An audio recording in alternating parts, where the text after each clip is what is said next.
Hey everyone, it's a new year with a new handheld, but I just wanted to take a few seconds to wish everyone a happy new year. I hope you all had a fantastic time over the holidays and had a great start to the new year. I've admittedly got a bit of a backlog of handhelds to cover, so please bear with as I catch up, but for this video I'm covering the AyaNeo DMG. As per its namesake, the DMG is part of AyaNeo's retro line, inspired by the original Nintendo Game Boy.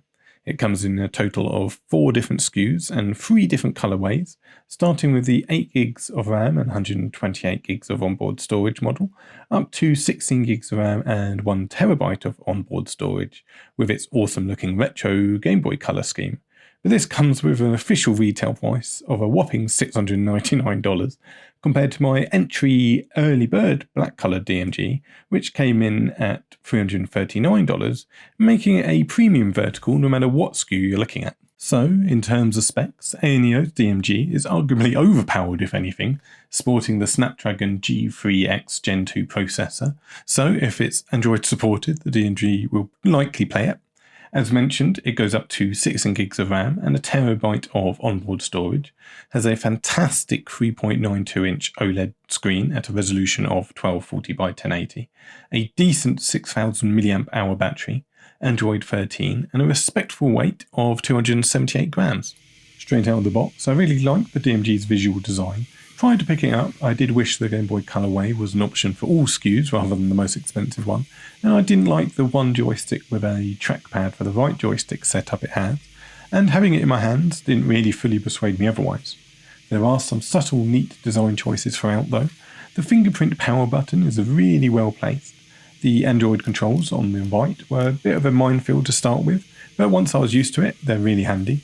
On the left side, we've got a left quick button, and a shortcut button, which I found great as a hotkey, a scroll wheel button used for volume, which is really neat, and an orange power profile switcher, which is a bit fiddly to use.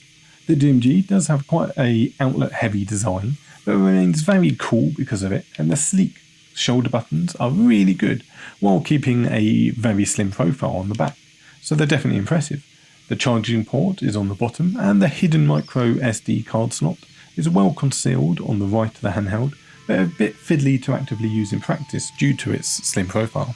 Overall, it's got a very good visual layout, and while things like the power profile switcher and a host of Android shortcut buttons are limited by the fact you can't really repurpose them, I did get used to and actively started using them the more I used the handheld, and some, like how pressing in the volume wheel instantly mutes the handheld, are genuinely quite useful. To be honest, the controls were probably the aspect of the Pocket DMG I was most nervous about. Thanks to the big but thin D-pad design, joystick trackpad, thin recessed buttons and a slim shoulder buttons as well, but I must say, on the whole, the Pocket DMG has some great controls. I'm still not a fan of the trackpad single stick layout, but can appreciate the fact not having the right stick physically there means for a more comfortable control access no matter what you're doing. The trackpad is fine for navigating and odd use, but just impractical for proper right stick usage. But the control setup does shine for one joystick systems, and it's genuinely comfortable vertical handheld to use.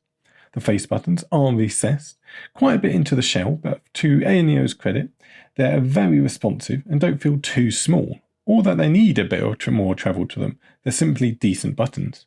Equally, the D-pad has quite an unusual shape and feel to it, but in practice actually works really well with a surprising amount of travel, and its elongated size gives for a nice and easy accessible multi-directional input to it, while managing quite good physical feedback while using it too.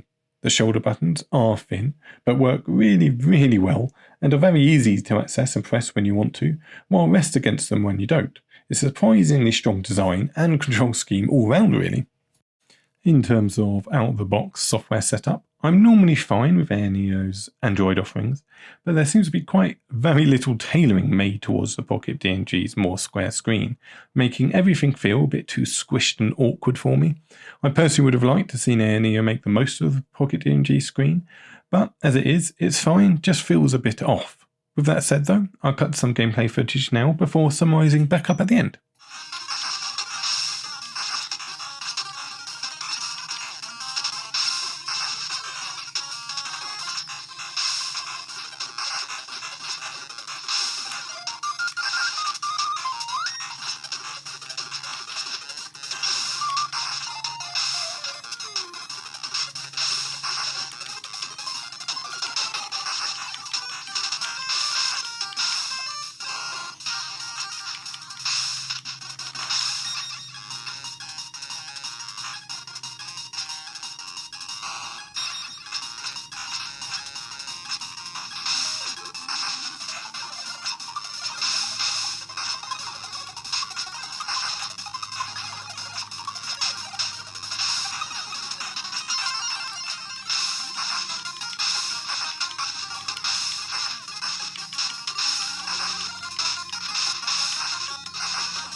So overall, AyaNeo's Pocket DMG surprised me and is a very strong premium vertical handheld. The asking price, when considering the fact its screen won't make you want it for streaming or any 16:9 content, and the fact that you're limited to using one joystick in a responsive way, means it can only really be recommended for those looking for a premium vertical handheld. But if that is you, the Pocket DMG will likely positively surprise you. That's it for now though. Happy New Year again, and thanks so much for watching.